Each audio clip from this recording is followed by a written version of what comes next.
Today, I bring you a plein air video of a willow painting, a willow tree. So, I was racing a storm, painted a willow tree.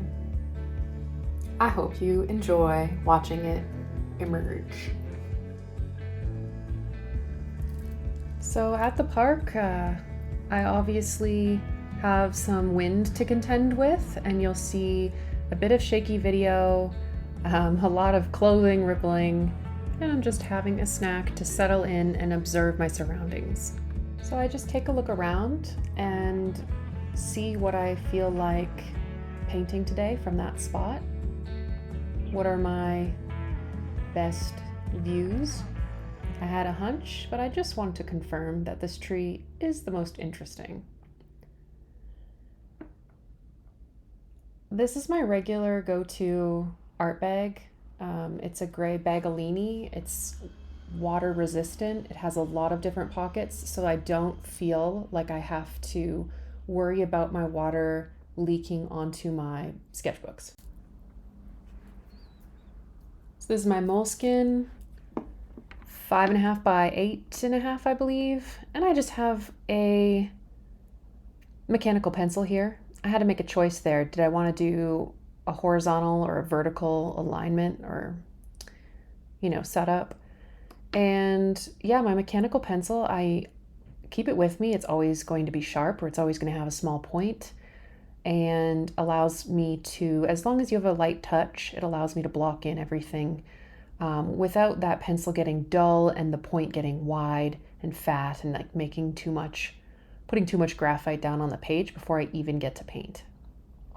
I apologize for the shakiness, as I said before, and I tried to correct a little bit of it, but it was really windy and my tripod was having trouble in this wind.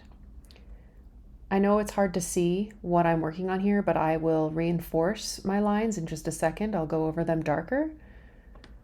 But when I draw trees and flowers or anything that grows, I usually start from the base and branch out, like actually make my pencil move from the center trunk out towards the leaves, getting smaller as I go. I just find it creates a really natural effect to mimic growth. And it gives you just somewhere to start, because sometimes these subjects are so busy that you just need somewhere to start. So this is it's so detailed, but I'm just sort of moving along, throwing in some nice wonky lines. It was, it's just so gnarled, beautiful tree.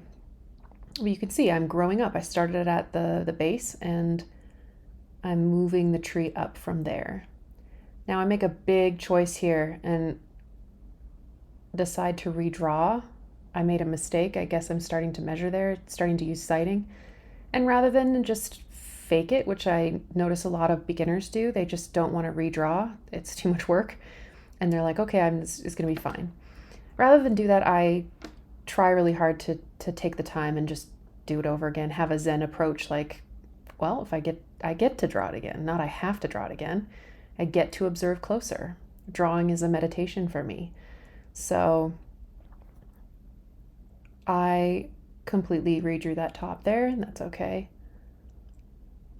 Of course, with something natural like trees, flowers, things like that, no one's going to know the difference. Like I could have kept the tree going at the angle that it was, but it's a beautiful test to try over again. Can you get it the second time? Maybe the third? Here I am doing that thing I told you, like branching out from the trunk. I know it's a little bit hard to look over my shoulder at an angle like this, but when I moved to the painting portion of this, I managed to be able to rotate the camera just a little bit more. So this is the drawing portion of the painting, all done. So this is the best travel container for water I have ever found. It is a Nalgene. I bought it right off of the Nalgene site, possibly off of Amazon actually. And these travel brushes come in a little magnetic fake leather case, and they are like a rose gold color encased brush. So they are very protected, that the brush hairs they go inside. Wow, words. You know what I'm trying to say. Anyway, love these brushes. There's 4 sizes. They are Princeton Neptune. Princeton Neptune. And it's really easy to keep them from getting damaged, just the way that they're packaged. So they hold a lot of water, which is one reason I use them more often than the water brushes, because watercolor is about water. We want to play. And you'll see, like, I just accidentally dropped a bunch of brown dots on this painting, and that's awesome. That's okay. It actually reminded me to free up and add some intentionally later. But you can see just how much water and pigment is held in this brush. I believe I was using the second to largest size because that is my go-to, and my go-to is a size 8. So the little set comes with a size 10, a size 8, a size 6, and a size 4. And the 4 you can get really detailed with.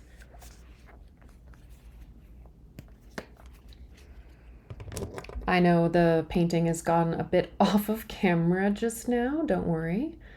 I tried to edit this video so that whenever I shifted too much, I adjusted the video so that you can, for the most part, catch the whole painting.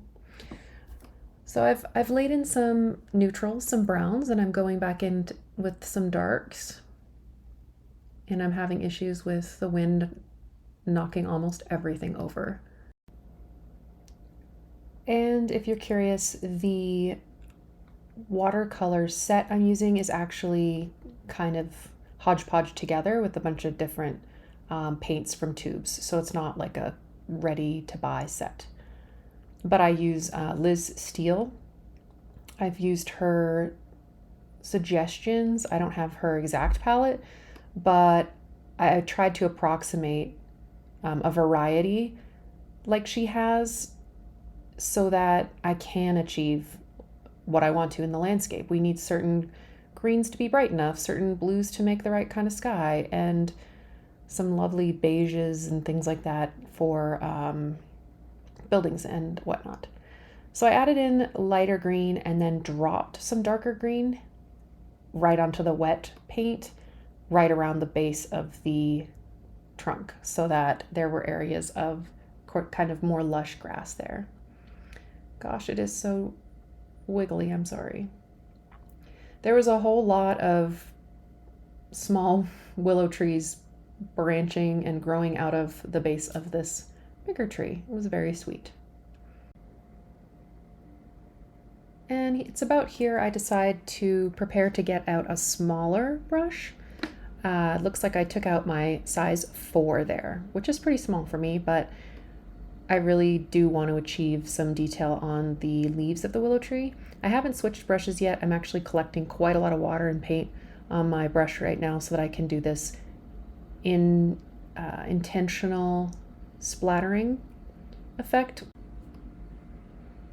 And now I'm switching to the smaller brush so that I can achieve more dainty little branch and little leaf marks.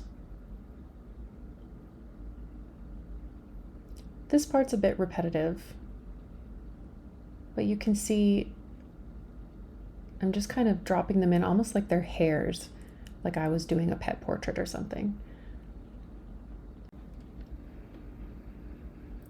And I have kind of polluted my cream colors there, so you can see I keep dipping my brush in water, dipping them into the pans, wiping it on the paper towel to try to clean them so that I can get a brown and not a green for the branches, the younger branches.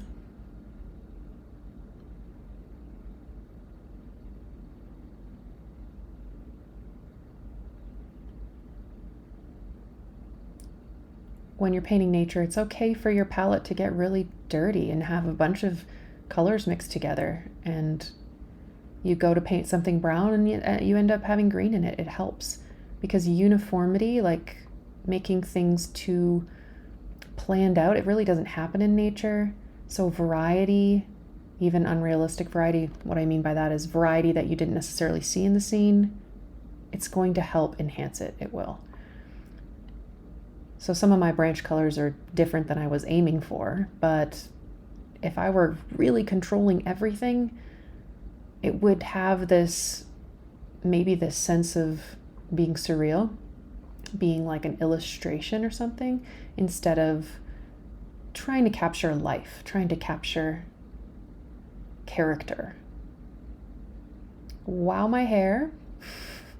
Next time I will wear a headband or check the weather and not go painting on a very windy day. So there's a lot of mixing going on, back and forth, maybe a little bit more than usual because I have such a small brush. I need to keep reloading it with paint, but I'm really trying hard to see different hues and tints of browns. So looking for the pinks in there and looking for the yellow browns and the greenish browns and trying to achieve that variety. A lot of different browns. Sometimes it's easy to grab or change your color by just, aiming to a different part of the palette and grabbing dried paint mixtures that are just sitting there from a previous painting. So you're not grabbing right from the wells. You're looking at your palette and saying, oh, there's a nice little color over there from last week. I'm going to throw it in with the brown. And it's just one other way to create more sophisticated color in your painting. One of the more obvious indicators of an amateur painting or someone who's not as practiced at painting is a lot of color, pure color, straight out of the tube, basically. And keeping a palette, not necessarily always cleaning it, just letting it sit there. I mean, it depends what your subject is, but especially for nature, I think it's incredibly helpful to have a slew of pre-made colors just sitting there. There's not a lot, you can see, not a lot of pigment on that right side of my palette with the blue, pink, and yellow, but if I just need to slightly shift a color, it might be easier grabbing it from there than grabbing a really intense color from the well. I'm just going to fast forward this a little bit as I paint a lot of the same shapes over and over and over. I do a bit of cross hatching here and just kind of treat the brush like it's a drawing implement, really. And then a lot of repetition. So I thought I might just put on some music and we can chill and lean into these earthy tree willow vibes.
So here I'm just mixing a bit of a darker green.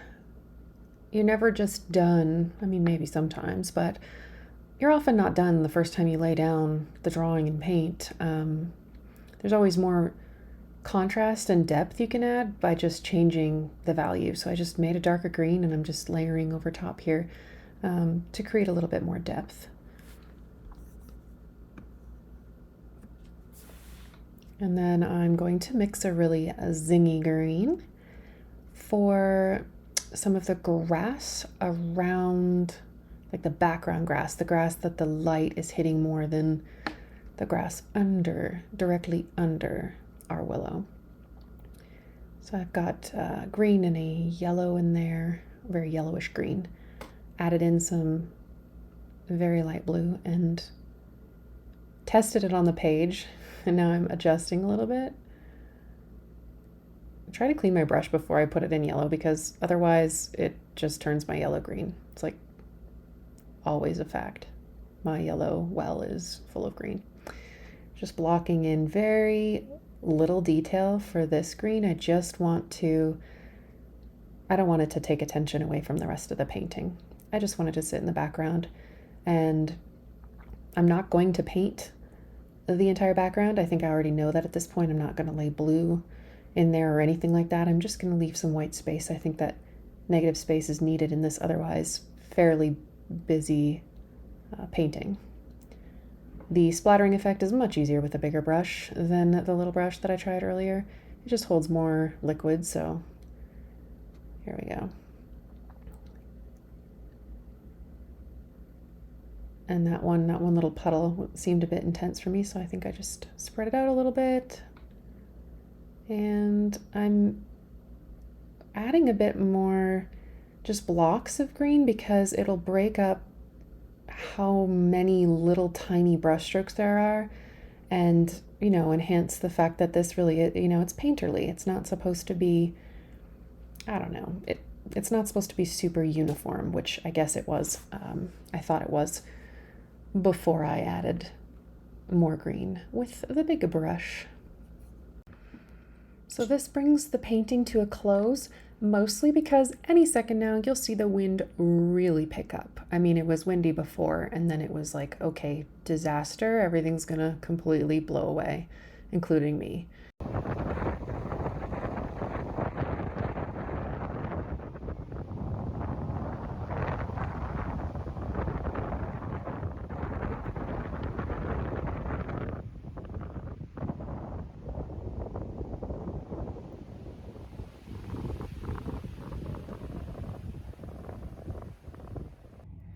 Oh my goodness. We're back in the car. I ran back out to get a picture because you never know if I want to add pen to the drawing or the painting or something like that.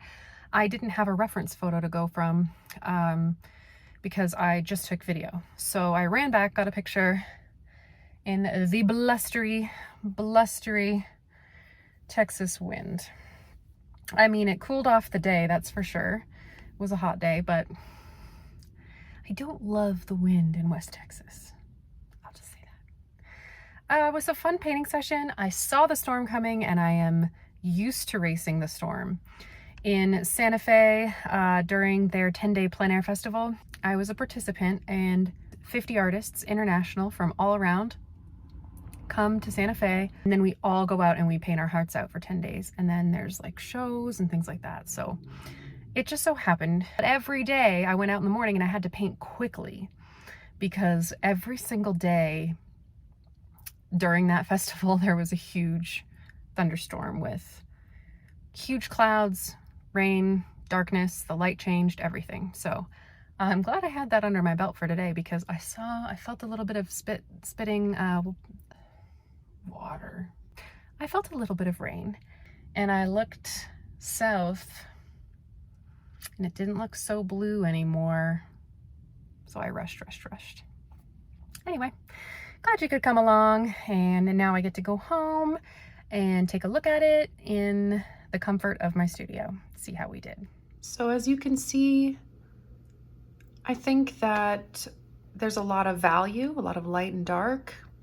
I like the richness of the greens, and I don't think that this painting needs any ink like This one had no ink, just kind of standalone. It has the value there, and it didn't need more fussing. It was already quite overworked.